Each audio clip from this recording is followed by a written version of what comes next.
Good morning বন্ধুরা, স্মৃতি blog ডায়েরির আরও একটি ব্লগে আপনাদের স্বাগত জানাই।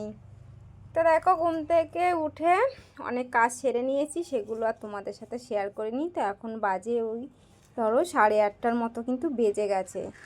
তো এদিকে বাইরে কিছু কাজ ছিল আর সেগুলো সেরে নিলাম। আর হচ্ছে তারপরে দেখো বাবু ঘুমাচ্ছিল। তো মানে এত বদমাস, মানে কি বলবো, এত মানে ঘুম কাতুরে, মানে সারা রাতেও ঘুমাবে না। এই 12টা-1টার সময় ঘুমাবে আর সকালবেলা উঠতে চাইবে না। তো অনেকগুলো কাজ করে নিলাম। আর এদিকে দেখো মানে বালিশের কাঁথা যা ছিল সব বার করে পরিষ্কার করব আর রোদে দেব। তো যেহেতু শীতকালে একটু চাপ হয়ে যায়, জিনিসপত্র একটু রোদে দিলে ভালো থাকে। তো শীতের সময় তো আর খুব একটা রোদ হয় না, আর আমার তো দোকানে আসতে হয়, সেভাবে আর রোদে দেওয়া হয় না। তো ভাবলাম আজকে একটু বেলা করে দোকানে যাব। এমনিতেই বেলা হয়ে যায়, আসতে 11টা 11:30 বেজেই যায়। তো ভাবলাম দেরি যখন হচ্ছে তো আজকে একটু দেরি করেই যাব। তো এই যে দেখো কি ক্ষতি করে ফেললাম, জ্বালানা করে দিয়েছি। ওখানে একটা প্রেক আছে, এরকম করে উঁচু করে দিই, আর মানে চালটা নিচু তো যাই হোক ছিঁড়ে গেল, কি করব, এখন পাততেই হবে, কিছু করার নেই। তো ভাবেই দেখো গুছিয়ে দিলাম। আসলে অসাবধানতা, তাড়াহুড়ো কাজ করতে গেলেই মানে অঘটন ঘটে। দর্জি তো কোনো ব্যাপার না, সেলাই করতে হবে আর কি। আর এদিকে দেখো বিছানাটা পরিষ্কার করে নিলাম, ওদিকে অনেকগুলো কাজ সেরেও নিয়েছি।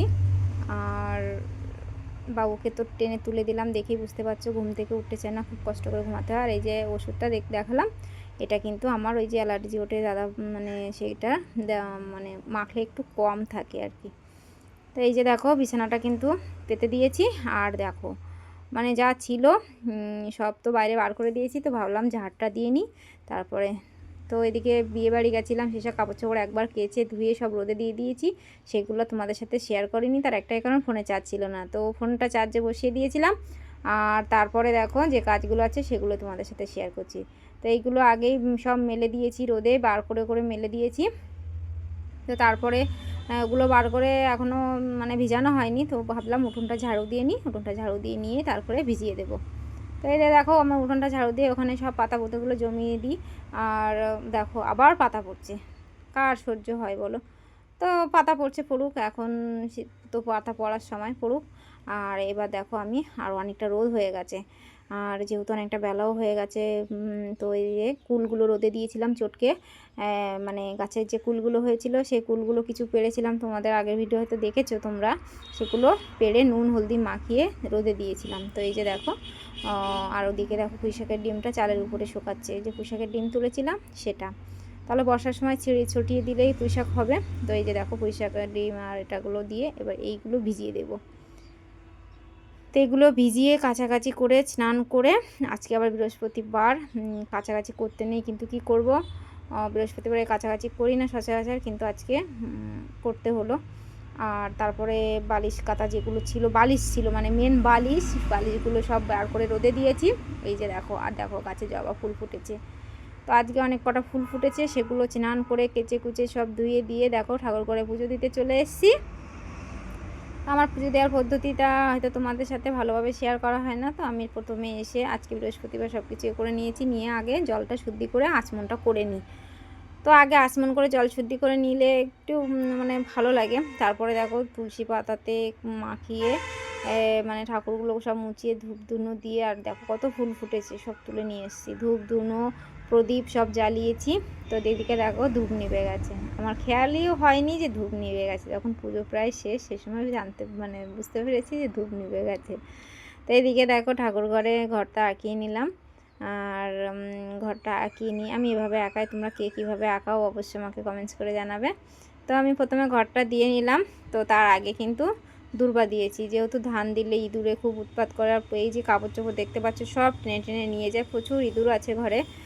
তো কি করব, তো এই যে দেখো আম পাতাগুলো, তো আম পাতাটা দিয়ে সব গুছিয়ে নিলাম। আর ঘটিতে কিন্তু 1 ঘট জল দিয়ে দিয়েছি। তো তার মধ্যে অনেকগুলো কাজ সেরেও নিয়েছি। তো দুব্বা দিয়ে তারপরে ঘরটা বসিয়েছি, বসিয়ে মাটির উপরেই কিন্তু বসানো ঘরটা। তারপর গণদাদাকে আচমন করে গণদাদাকে ফুল দিলাম, মা কালী, লক্ষ্মী, মানে সব দেবদাদা ফুল দিয়ে গুরুমন্ত্র জপ করে পুজো দিয়ে এবার দেখো আরতি করা হয়ে গেছে, তবুও কিন্তু আমি জানতে পারিনি এরকম একটা ব্যাপার। তো যাই হোক, পুজো দিয়ে রান্নাবান্না করে খাওয়া দাওয়া করে ওই 2টো নাগাদ দোকানে এসেছিলাম।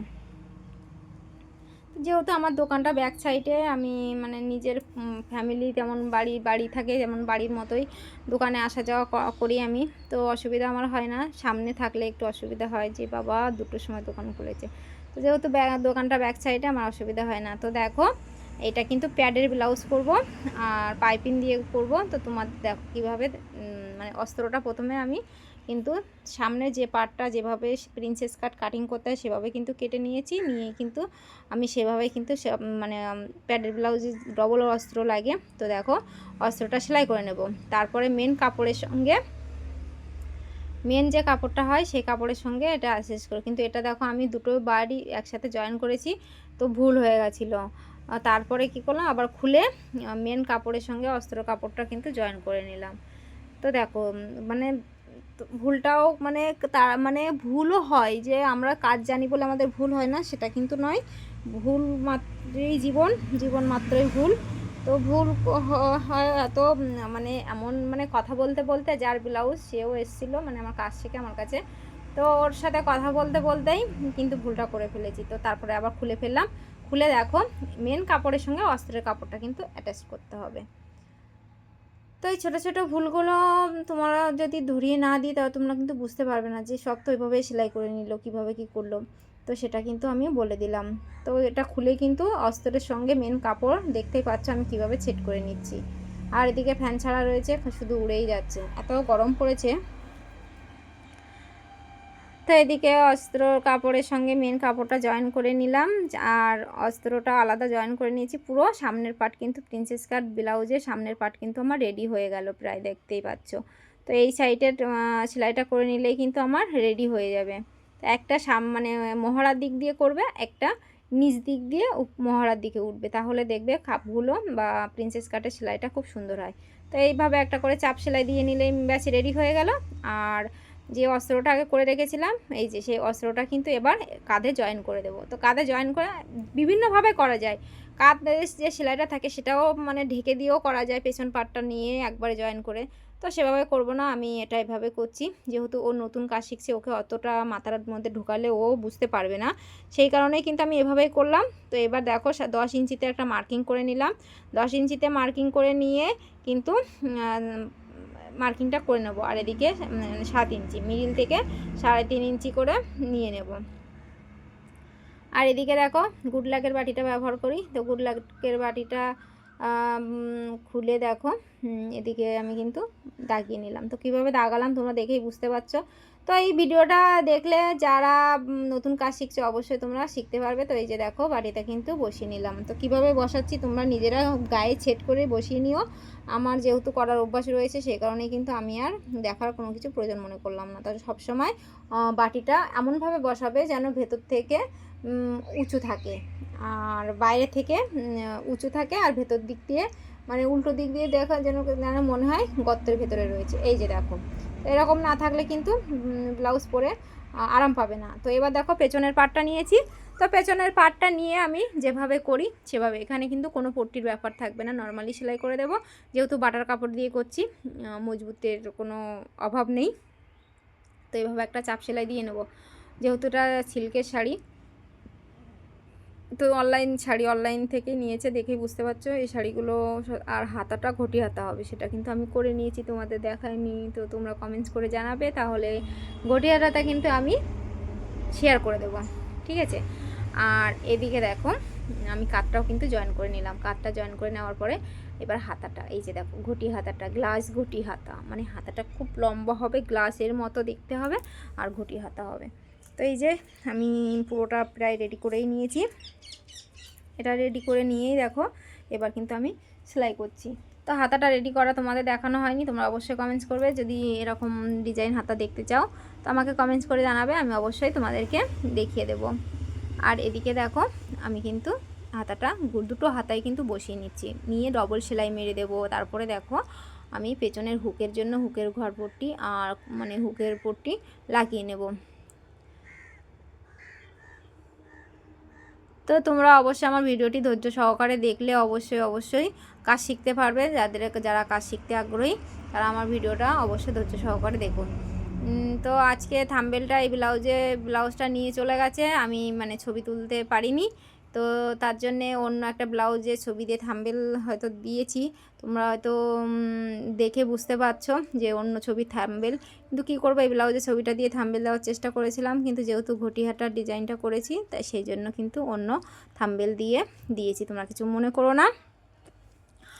আর এই যে মানে সব সময় না সময় হয়ে ওঠে না। আর এবার দেখো আমি কিন্তু পাইপিং বসিয়ে দিচ্ছি গলাতে। তো পাইপিংটা আমি তৈরি করেই রেখেছি, তোমরা আমার ভিডিওতে দেখেছো আমি কীভাবে পাইপিং করি। তো সামনের দিনে আরও 2 মিটার কাপড় আমি এনেছি, 1 মিটার তসর এই মানে গোল্ডেনটা আর একটা হচ্ছে লাল। তো আমি পাইপিং করব, তোমাদের অবশ্যই তোমাদেরকে দেখাবো, তোমাদের সাথে শেয়ার করব কিভাবে আমি কাপড়টা ভাঁজ করছি, কিভাবে কাটিং করছি, কিভাবে সেলাই করছি, কিভাবে পাইপিং করছি, সবটাই কিন্তু তোমরা একটা ভিডিওতে অবশ্যই পাবে, আগে থেকে বলে রাখলাম। তো এবার দেখো দড়িটা এই দড়িটাই দিয়েছি, তার কারণ এই যে কাপড়ের দড়িটা বানালে কিন্তু ফেসে যাবে, ভালো হবে না, এই জন্যেই কিন্তু ওই দড়িটা ব্যবহার করেছি। তো দেখে বুঝতে পারছো আমার পাইপিং দেওয়া কমপ্লিট। এবার একটা ঘুরিয়ে চাপ সেলাই দিয়ে নেব, আর কোনাগুলো ব্যাস আর কিচ্ছুই কাটবো না, শুধু কোনাগুলো কেটে নেব। তো এবার কেটে নিয়েছি, দেখো এবার একটু মাথাটা একটু ভাঁজ করে সেলাই করে দিলাম। তো ও কাজ শিখছে যেহেতু, ওকেও তো দেখিয়ে করতে হচ্ছে, তো আমি বললাম আমি কীভাবে করছি সেটা শুধু ফলো করো। তো মানুষের কথায় আছে না, মানে না দেখলে কিন্তু শেখা যায় না, তো দেখে শিখতে হয়, কেউ হাতে ধরে কিন্তু আর শিখিয়ে দেয় না। তো এটা আমি বিশ্বাস করি। তো ভগবান চোখ দিয়েছে, হাত দিয়েছে, আর অভিজ্ঞতা দিয়েছে, তো সেই অভিজ্ঞতা থেকেই মানে দেখে কাজ শিখতে হয়। তো জানি না আমার এই বগর তোমাদের কেমন লাগছে, অবশ্যই কমেন্টস করে জানিও। ভালো লাগলে একটা লাইক করো, কমেন্ট করো, খুব ভালো লাগলে একটা শেয়ার করে দিও। তো তোমরা দেখেই বুঝতে পারছো ব্লাউজটা কিন্তু প্রায় রেডি হয়ে গেছে, শুধু সাইডটা সেলাই করে দিলেই কিন্তু রেডি হয়ে যায়। তো দেখো কথা বলতে আর ওদিকে দেখো কি অবস্থা, ওরও মাথা খারাপ হয়ে যাচ্ছে, মানে এই যে মানে মুখে দাগ হয়েছে, তো সেজন্যে ক্যামেরার সামনে আসতে চাইছে না পাগল একটা। তো এই যে দেখো বাটি দেওয়া বসানো কমপ্লিট হয়ে গেছে। তো তোমাদের কেমন লাগলো অবশ্যই জানিও, আর লাস্টে একটা গোলাপ ফুলের মতো ফুল করে দেবো। তো সবাই ভালো থাকবেন, সুস্থ থাকবেন, আর আমার ভিডিওটি ধৈর্য সহকারে দেখার জন্য সবাইকে অনেক ভালোবাসা, অনেক ধন্যবাদ। আর বড়দের কাছ থেকে আশীর্বাদ চাই, তার একটাই কারণ, বড়দের আশীর্বাদে আমাকে আরও এগিয়ে নিয়ে যাবে, আমি এটা মনে করি। তো এই যে দেখো এটা কিন্তু করছি। তো তোমরা অবশ্যই আমার স্মৃতি ব্লগার ইউটিউব চ্যানেলটা সাবস্ক্রাইব করে দেবে, খুব ভালো লাগলে। ভালোবাসা জোর করে পাওয়া যায় না, আমি জানি তোমরা আমাকে অনেক ভালোবাসো। তো আমার ভিডিওটা ধৈর্য সহকারে অবশ্যই দেখবে, আর সবাই ভালো থাকবেন, সুস্থ থাকবেন। টাটা বন্ধুরা, পরের ভিডিও দেখার জন্য।